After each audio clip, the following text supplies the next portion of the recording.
Welcome to all of you in Sanjay Pandey classes. तो आज हम क्लास 11 का पार्ट 2 बुक स्टार्ट करने जा रहे हैं और जो बच्चे अभी तक कहीं एडमिशन ना लिए हो वो आकर एडमिशन ले सकते हैं और अधिक जानकारी के लिए आप दिए गए नंबर पे कॉल कर सकते हैं। नंबर हमारा है व्हाट्सअप 9415614156 पे आप कॉल कर सकते हैं और SMS भी कर सकते हैं, बात कर सकते हैं। तो पार्ट 2 बुक स्टार्ट करने जा रहे हैं और ये पार्ट 2 बुक में फर्स्ट चैप्टर हमारा होगा mechanical properties of solids.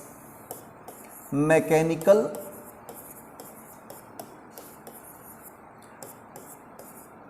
Properties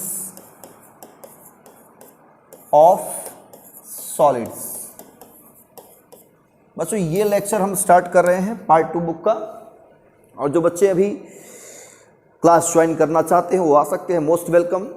तो ये पार्ट 2 का फर्स्ट चैप्टर है और फर्स्ट चैप्टर मतलब mechanical properties of solids NCERT के अकॉर्डिंग अगर हम बात करें तो चैप्टर नंबर 9 है और इसका ये फर्स्ट लेक्चर हम स्टार्ट करने जा रहे हैं। First lecture mechanical properties of solid का फर्स्ट लेक्चर, जिसमें हम इंट्रोडक्शन सीखेंगे पहले और फिर इसकी में क्या क्या कॉन्सेप्ट है। बहुत छोटा चैप्टर है वैसे तो, है ना, लेकिन बहुत ही इंटरेस्टिंग है और इससे काफ़ी कुछ चीज़ें हमको सीखने को मिलती हैं। जैसे कि कोई चीज़ इलास्टिक है तो क्यों इलास्टिक है और कैसे उसकी इलास्टिक प्रॉपर्टी ख़त्म होती है, कैसे उसमें कब तक रहेगी, मौजूद कब तक रहेगी, सारी बातें इसमें क्लियर हो जाती हैं। कौन ज़्यादा इलास्टिक है, कौन कम इलास्टिक है, ये सारी चीज़ें आपको क्लियर हो जाएंगी इस टॉपिक को पढ़ने के बाद। ठीक है, तो चैप्टर नंबर क्या है? Mechanical properties of solid 9, lecture number 1। इसमें हम लोग फर्स्ट हेडिंग सीखेंगे डिफॉर्मिंग फोर्स क्या होता है। फर्स्ट हेडिंग क्या रहेगा हमारा? Deforming force.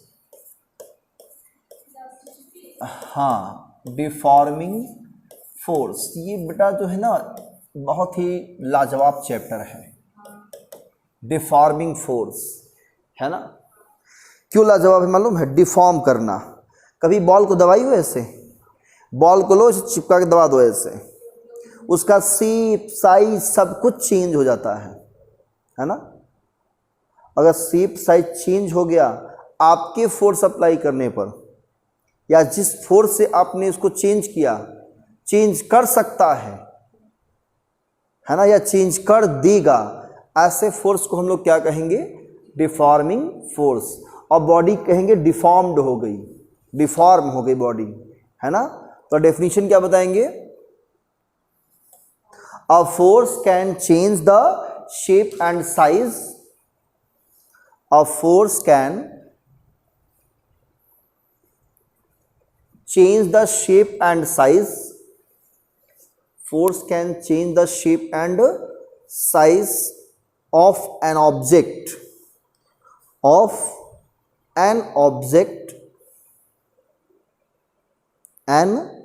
object that is called to be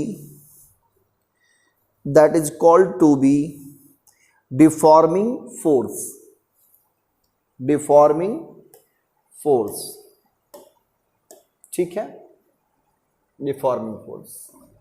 ठीक है,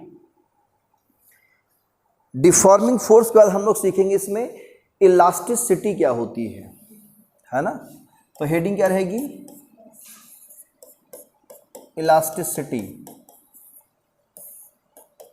इलास्टिसिटी एक कह लीजिए कि फेनोमेना है ना, या फेनोमेना क्या कह लीजिए, प्रॉपर्टी कह लीजिए बॉडी की, है ना।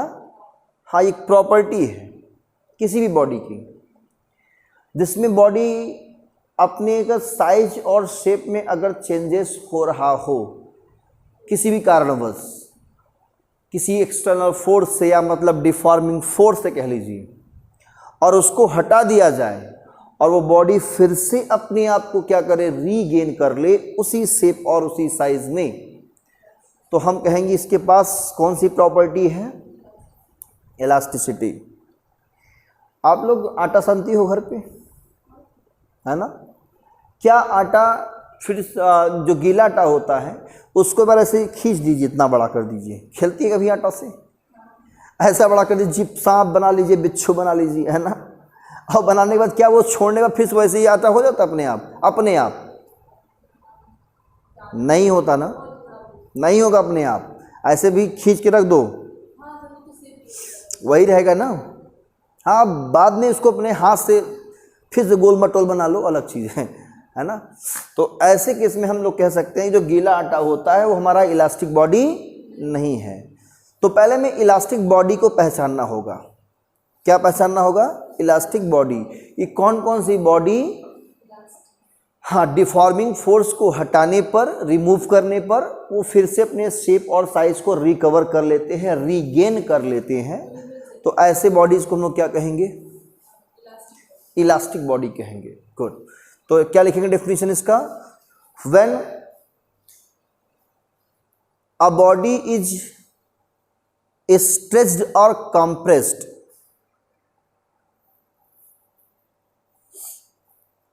body is stretched or compressed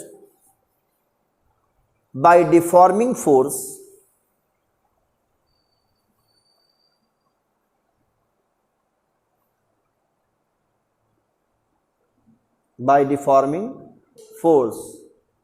and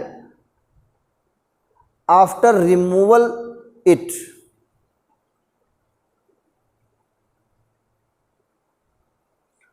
body regain the original shape and size. Body regain the original shape and size.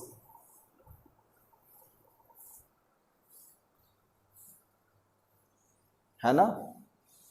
Body regain original shape and size, that is called to be elastic body.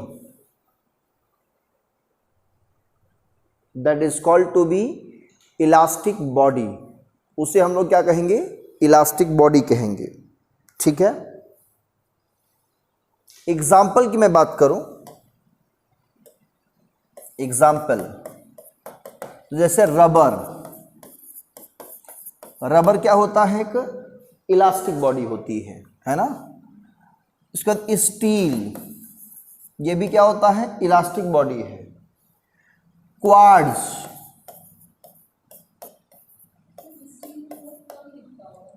बहुत कम stretch होता है तो भी elastic तो है ही ना। अगर वो स्ट्रेच हुआ भी किस तरह से फिर से रिकवर कर लेता है ना? स्टील हो गया। क्वार्ट्ज मतलब जो घड़ी में ये लगा हुआ है क्वार्ट्ज ही है, सिलिकॉन ऑक्साइड, Si2O3 शायद है ये। हाँ, क्वार्ट्ज ही है। देखिए लिखा रहता ना क्वार्ट्ज, इसमें लिखा ना अजंता क्वार्ट्ज, तो ये क्वार्ट्ज का है। क्वार्ट्ज एक फाइबर होता है, quartz fibre.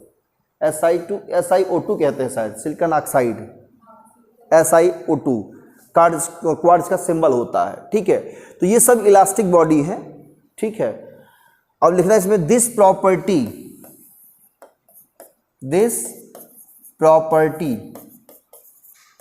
Of regaining is called elasticity। ठीक है ना? प्रॉपर्टी किसकी? रीगेन करने की जो प्रॉपर्टी होती है उसी को हम लोग कहते हैं इलास्टिसिटी। ये इलास्टिक बॉडी के ही अंदर होती है। ठीक है? तो ये थे आपकी क्या? Elastic body. क्या कोई ऐसा बॉडी है जो कि परफेक्टली इलास्टिक हो? परफेक्टली का मतलब ये होता है कि पूरी तरह से वो रीगेन कर ले, जो उसका ओरिजिनल शेप और साइज था वो पूरी तरह से रीगेन कर ले। क्या ऐसा कोई है परफेक्टली, जो परफेक्ट हो, 100% हो? तो अगर जब ऐसी बात आएगी परफेक्टली, तो परफेक्टली अगर हम बात करें तो दुनिया में ऐसा कोई भी नहीं है जो परफेक्ट हो। ना परफेक्ट टीचर, ना परफेक्ट स्टूडेंट्स, है ना? परफेक्ट मतलब आइडियल कोई नहीं है ना?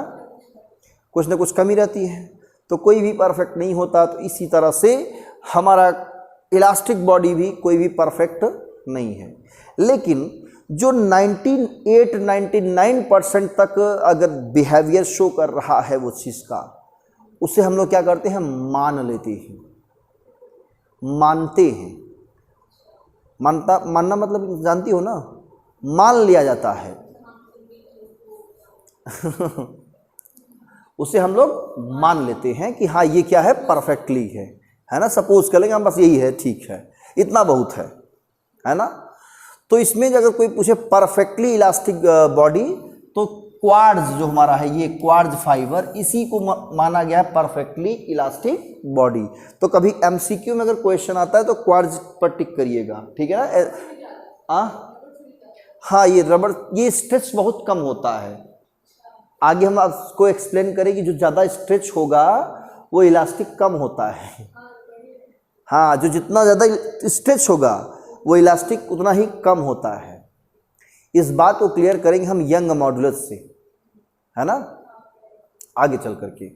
तो अभी के लिए ध्यान रखिएगा, क्वार्ट्ज हमारा लिख लीजिए पैराग्राफ चेंज करके। क्वार्ट्ज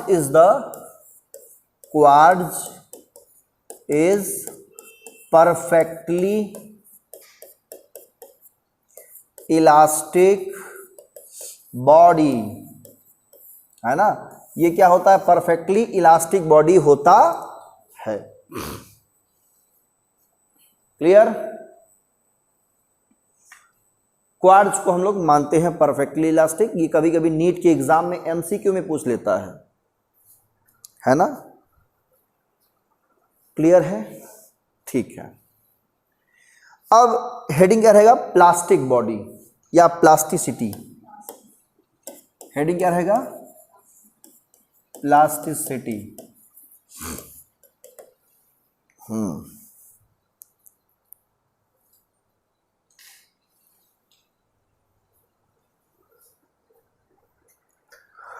प्लास्टिसिटी कैसे बताएंगे, लिखिए। When the shape and size of a body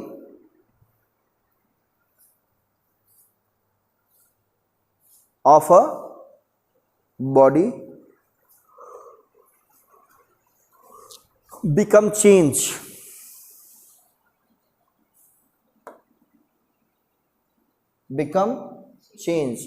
and after removal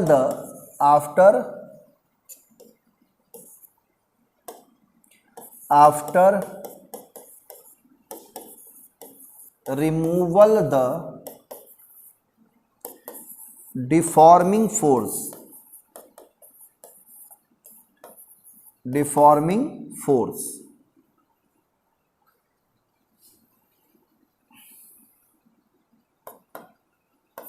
it doesn't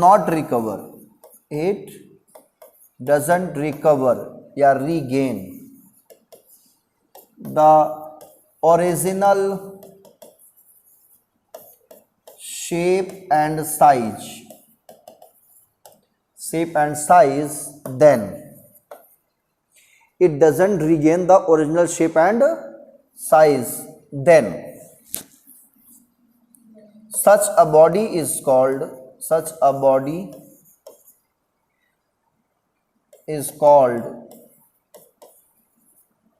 plastic body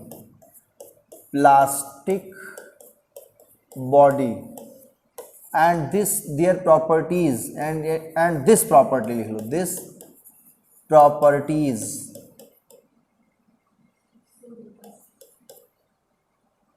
is called, this property कह लो, properties नहीं, this property is called plasticity, ठीक है ना। उससे हम लोग क्या कहते हैं, प्लास्टिसिटी। जो रिगेन ना कर सके, है ना, रिमूवल द डिफॉर्मिंग फोर्स, उसे हम प्लास्टिक बॉडी कहेंगे। और इसकी प्रॉपर्टी को हम लोग कहते हैं प्लास्टिसिटी, है ना। अब बात यहां पे आ रही है कि प्लास्टिक बॉडी कौन कौन सी है। इरेज करें इसको। एग्जाम्पल,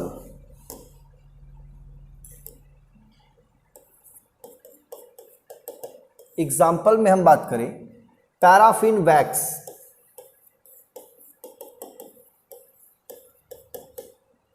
मड, पुट्टी, एटीज, ये सब क्या होते हैं?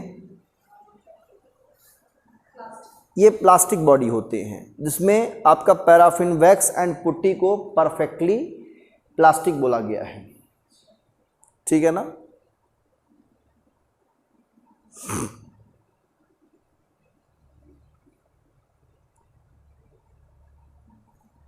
पैराफिन और किसको?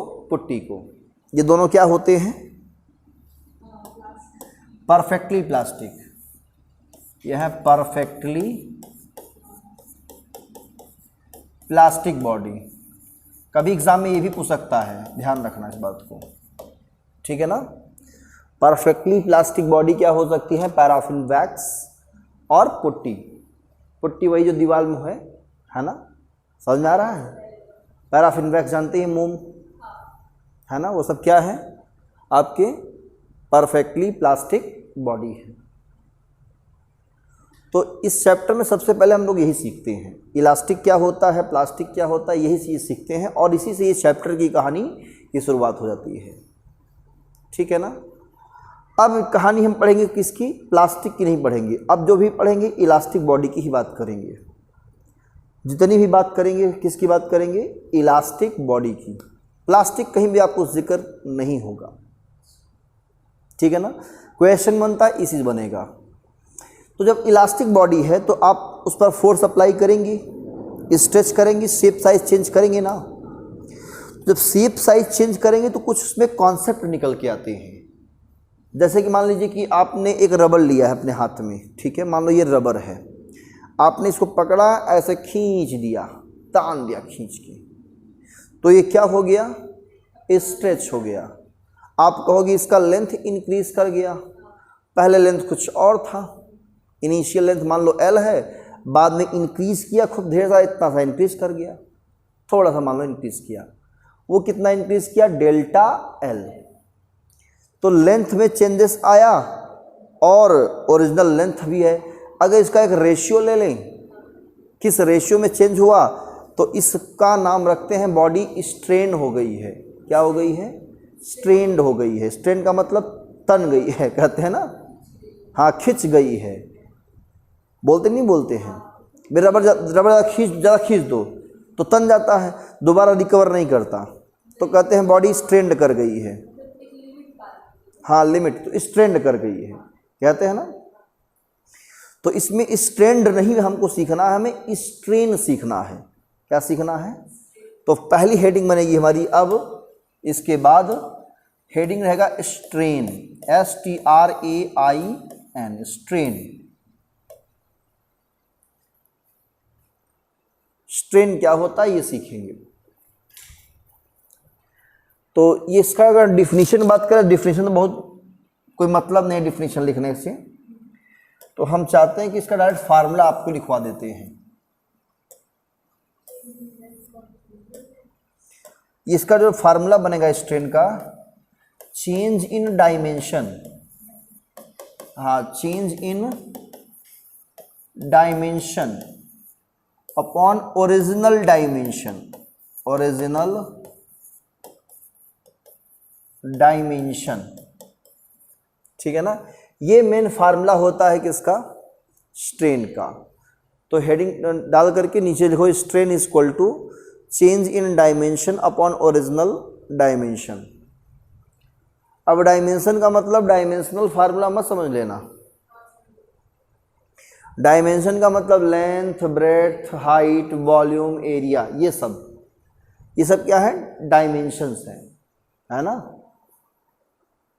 तो डायमेंशन जो भी चेंज होगा वही डायमेंशन क्या रहेगा? नीचे ओरिजिनल में रहेगा।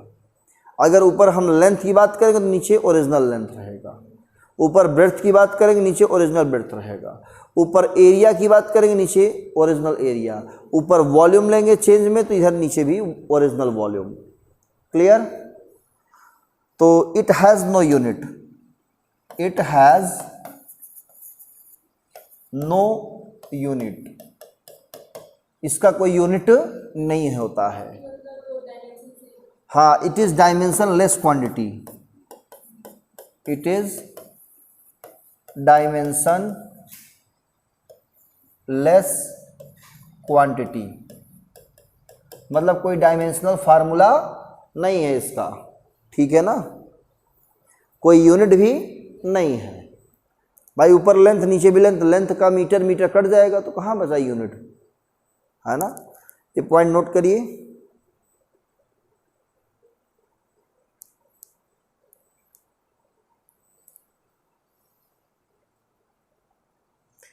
इरेज करें अब हेडिंग रहेगा types of strain, types of strain.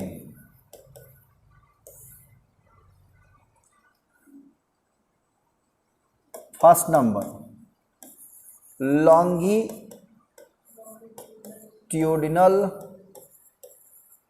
Strain, दूसरा वॉल्यूमेट्रिक स्ट्रेन,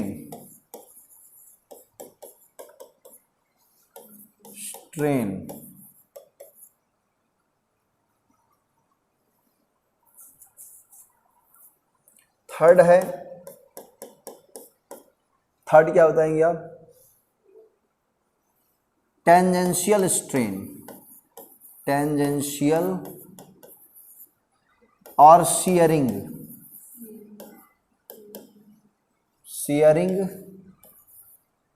स्ट्रेन, ये तीन स्ट्रेन होते हैं, ठीक है ना।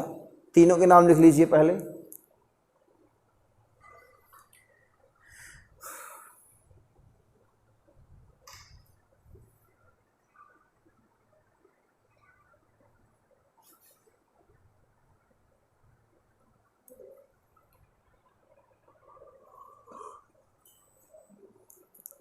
क्लियर? चलिए, अब फर्स्ट नंबर क्या रहेगा आपका, लॉन्गिट्यूडिनल स्ट्रेन।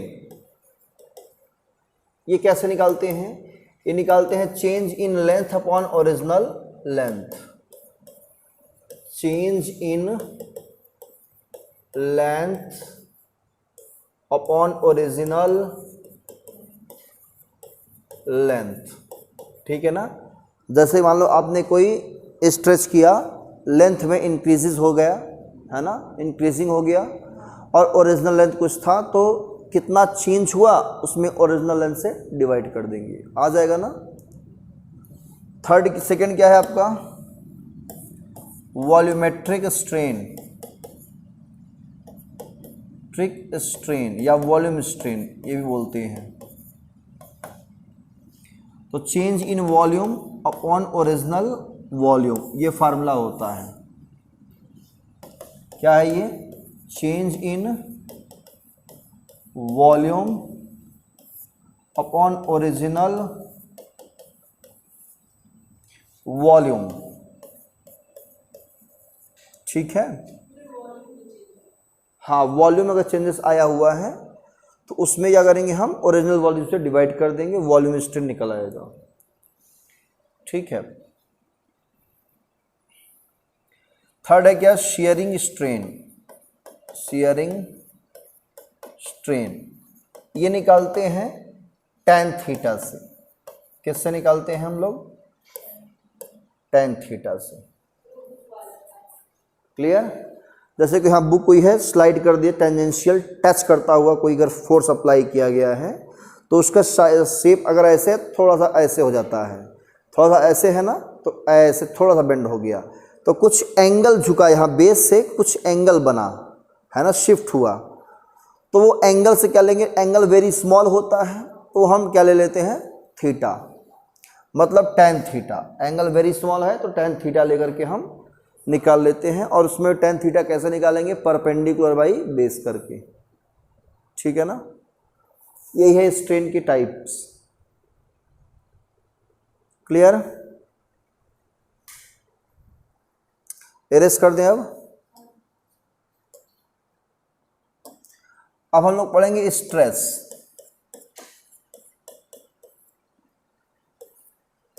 हेडिंग रहेगा स्ट्रेस। अब स्ट्रेस क्या होता है ये जानिए। जनरली हम लोग बोलचाल में कह देते हैं कि ज़्यादा स्ट्रेस मत लो, वो लोग कहते हैं। जैसे महिमा ज़्यादा स्ट्रेस ले रही हैं आजकल फिजिक्स के क्वेश्चन को लेकर के, फिजिक्स सॉल्व नहीं होता सर, क्या करें, कुछ बताइए सर आप ही, है ना। तो ये क्या ले रही हैं आप? स्ट्रेस ले रही हो, है ना।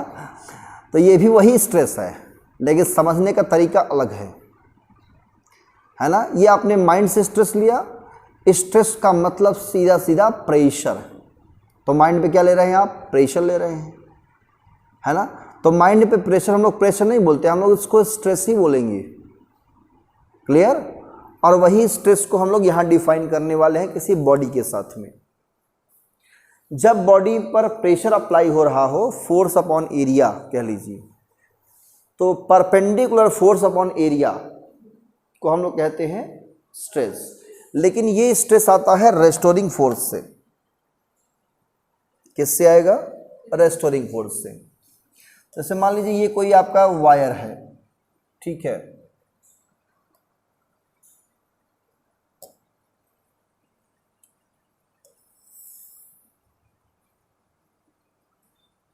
ये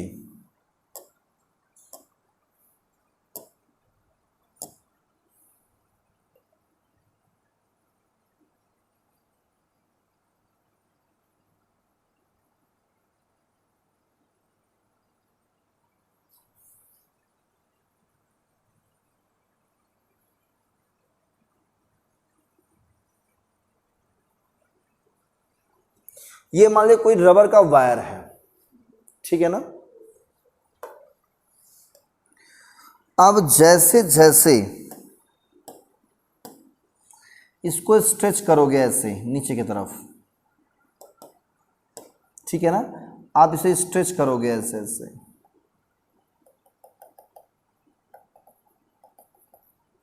इसमें एक रेस्टोरिंग फोर्स ऊपर की तरफ, किधर?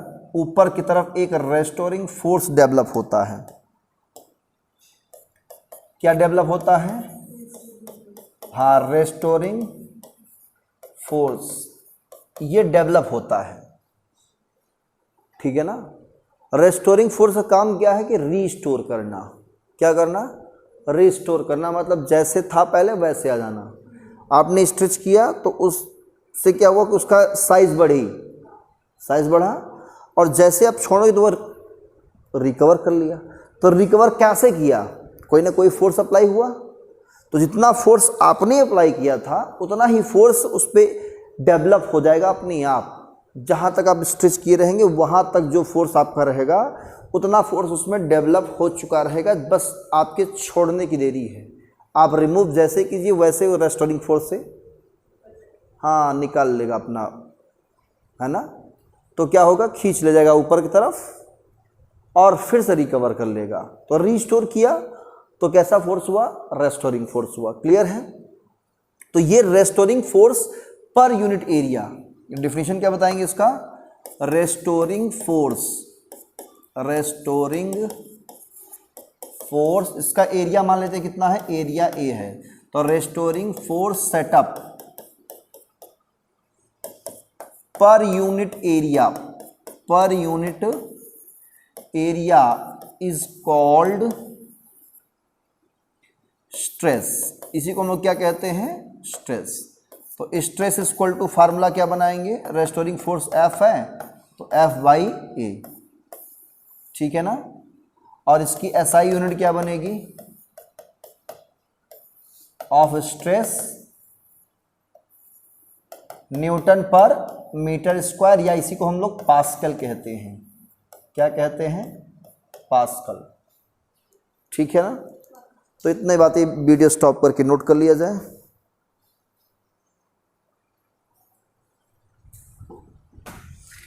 तो अब हम बात करेंगे टाइप्स ऑफ स्ट्रेस की।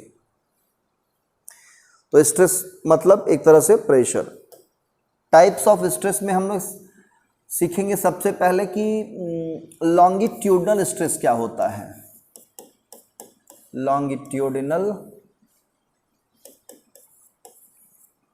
स्ट्रेस है ना। लॉन्गिट्यूडनल स्ट्रेस कैसे निकालेंगे, जब लेंथ के अलोंग फोर्स अप्लाई हो रहा हो।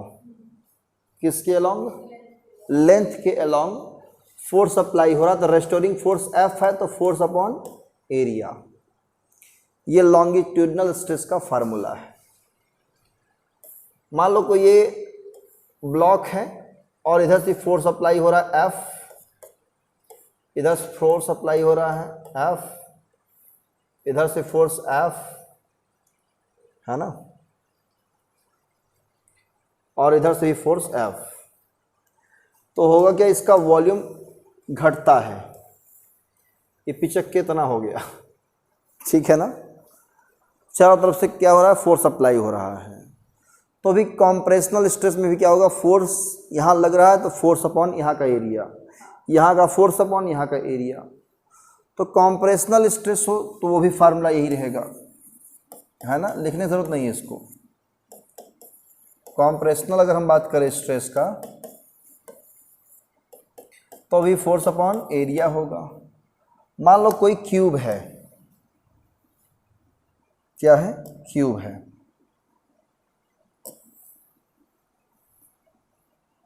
ये क्यूब शेप, क्यूबाइड शेप का है।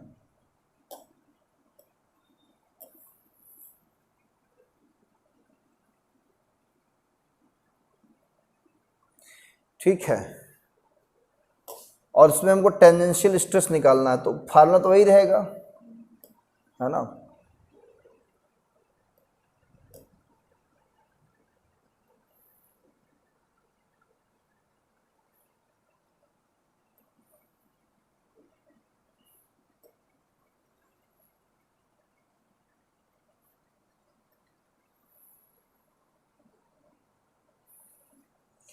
जब हम फोर्स लगाएं टेंजेंशियल, कैसे लगाएंगे, ऐसे, ये है टेंजेंशियल फोर्स, समझ में आ रहा है, ये टेंजेंशियल फोर्स है। तो क्या होगा, इसका जो ये शेप है चेंज हो जाएगा, ये थोड़ा सा ऐसे हो जाएगा,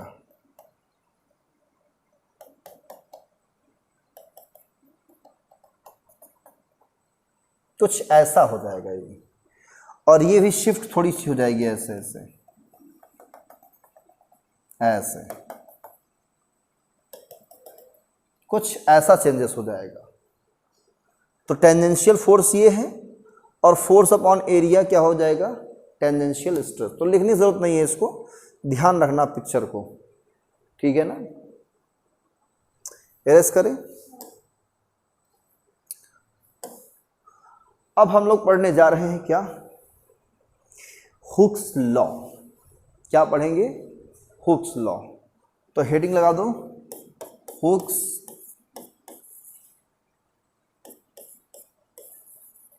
लॉ। क्या होता है हुक्स लॉ? हुक ने कहा था, हुक ने, कि under the limit of elasticity. अब कोई पूछे what is the limit of elasticity, तो ये मैक्सिमम स्ट्रेस की वो वैल्यू जिसमें उसके अंदर इलास्टिसिटी की प्रॉपर्टी प्रेजेंट रहती है ना, वो मेंटेन रखता है ना। तो उस मैक्सिमम स्ट्रेस को हम लोग कहते हैं लिमिट ऑफ इलास्टिसिटी। तो पहले इसमें हम लोग क्या सीखेंगे, लिमिट ऑफ इलास्टिसिटी। हेडिंग क्या बनेगी, limit of elasticity.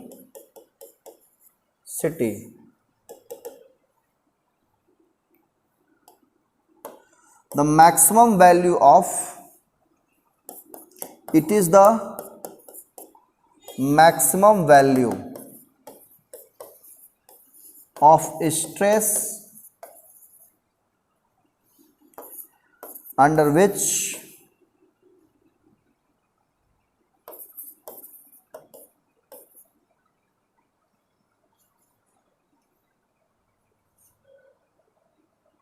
The body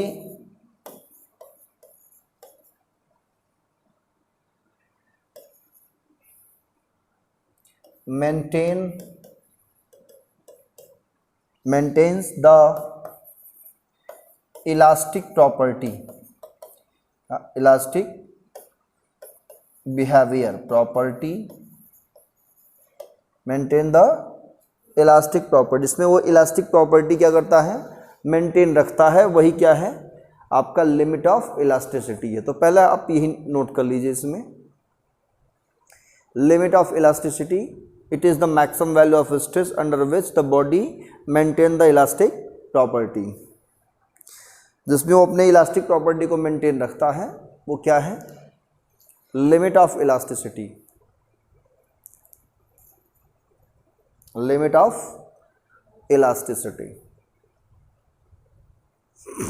आज कोशिश करेंगे इस लेक्चर में हम ये चैप्टर द एंड कर दें। क्यों, बहुत छोटा चैप्टर है ये। ज़्यादा हो जाएगा, कैसे ज़्यादा हो जाएगा, पहले पढ़ लो, देखो भी हो सकता है कि छोटा ही लगे आपको, क्योंकि डेफिनेशन इसमें रटना नहीं है, कॉन्सेप्ट को समझना है, न्यूमेरिकल्स ज़्यादा प्रैक्टिस करनी है। ठीक है, तो पहले लिमिट ऑफ इलास्टिसिटी पढ़ लीजिए।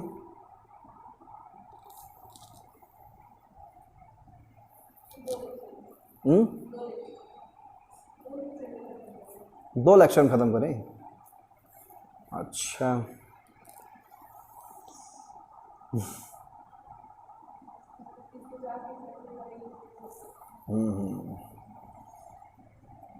चलो ठीक है, जैसा आप लोग कहें।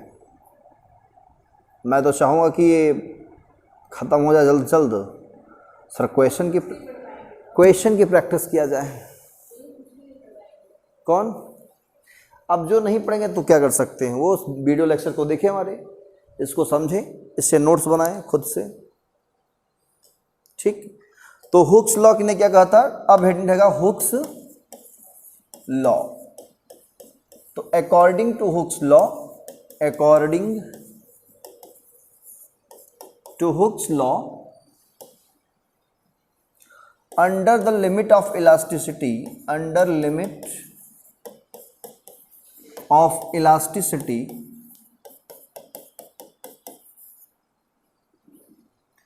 stress is directly proportional to strain। Stress जो है ना, स्ट्रेन के डायरेक्टली प्रोपोर्शनल है, मतलब स्ट्रेस बढ़ेगा तो स्ट्रेन भी बढ़ेगा। स्ट्रेस प्रोपोर्शनल टू स्ट्रेन, और प्रोपोर्शनल को हम एक कांस्टेंट इक्वल करेंगे तो एक कांस्टेंट लेंगे E इनटू स्ट्रेन, और हमें E के लिए एक फार्मूला मिल जाएगा, E equal to stress by strain, stress by strain. इसमें E है क्या, तो आप कहोगे coefficient of elasticity, coefficient of elasticity. ठीक है, नोट करिए पहले इतनी बातें। E हमारा है स्ट्रेस अपॉन स्ट्रेन, और E को हम लोग कहेंगे कोएफिशिएंट ऑफ इलास्टिसिटी, है ना। एक कोएफिशिएंट निकल के आया हुक्स के लॉ से, मतलब स्ट्रेस और स्ट्रेन का अगर रेशियो कर देते हैं तो एक कांस्टेंट मिलता है, ठीक है ना, उसे कोएफिशिएंट ऑफ इलास्टिसिटी कहेंगे हम लोग। ठीक है, इसकी अगर हमें यूनिट लिखना चाहें तो यूनिट लिख सकते हैं। तो SI unit of E, SI unit of E क्या होगा, प्रेशर का न्यूटन पर मीटर स्क्वायर होता है, इसका कुछ नहीं होता 1 मानेंगे, यानी फाइनली कितना आएगा, न्यूटन पर मीटर स्क्वायर और पास्कल। क्लियर भाई, स्ट्रेन की कोई डायमेंशन नहीं होती, कोई यूनिट नहीं होती, तो जो कोएफिशिएंट हमारा है इलास्टिसिटी उसका भी क्या होगा, न्यूटन पर मीटर स्क्वायर या पास्कल होगा। ठीक है ना। ये जो कोएफिशिएंट है वो भी 3 टाइप्स का होता है, जैसे कि स्ट्रेस और स्ट्रेन 3 टाइप्स के हैं, है ना। तो इसमें हम क्या लिखेंगे, coefficient of elasticity are of 3 types. पहला हमारा है coefficient of Young's modulus, Young modulus, coefficient of Young modulus, इसे हम कैपिटल वाई बताते हैं। दूसरा कोएफिशिएंट ऑफ बल्क मॉडुलस,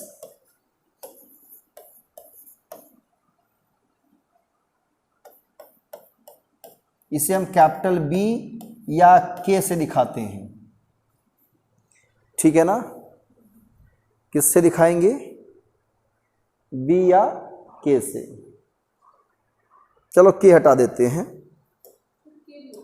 हाँ होता है ना, बी याद रखिए, सिर्फ बी से क्या होगा कि सिंबल समझ में आता है, और कहीं अगर के लिखा तो भी आप समझ जाइए कि मतलब क्या है। और थर्ड नंबर आपका आता है शियर मॉडुलस, शियर मॉडुलस, या इसी को हम लोग कहते हैं modulus of rigidity, modulus of rigidity, और इसका सिंबल हम लोग लेते हैं ईटा। ठीक है ना। तो 3 टाइप्स के होते हैं coefficient of elasticity, Y, B और ईटा। अब मैं सोच रहा हूँ कुछ सवाल आपको करा दे बैठ करके ना। तो ये जो तीनों टाइप हैं, और इसके आगे का जो भी लेक्चर रहेगा, जो भी इसमें सवाल होंगे, वो सोच रहे हैं कि हम नेक्स्ट क्लास में कर लें, सही रहेगा ना। तो आज इस लेक्चर में सिर्फ इतना ही, इसकी आगे की जो कहानी होगी नेक्स्ट लेक्चर पर हम डिस्कस करेंगे। तब तक पढ़िए। All the very best, thank you.